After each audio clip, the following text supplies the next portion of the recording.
simplify this fraction using the GCF. Well, first off, what is the GCF? The GCF stands for the greatest common factor. That's the largest factor shared by two or more numbers.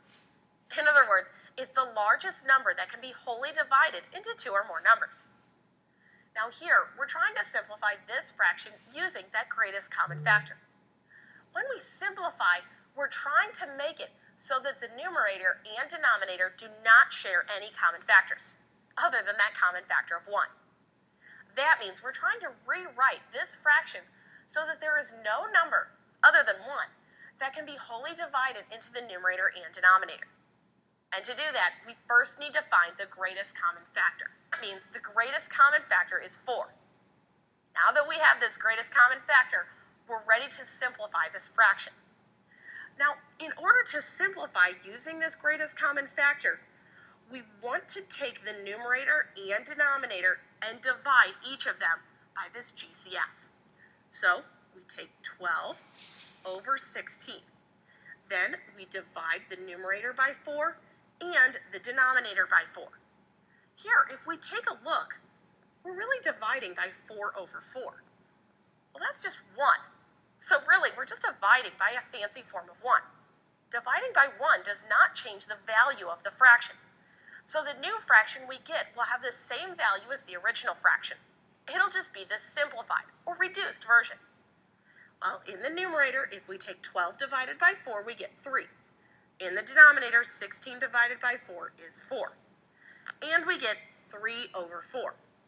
Taking a look here, there are no common factors between 3 and 4, other than 1. So that means we have fully simplified. 5 3/4. This is 5 wholes. Each whole is worth 4 parts, as the denominator tells us.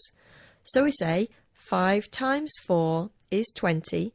Add the remaining 3, that's 23 parts. Put that back over our denominator of 4. Done.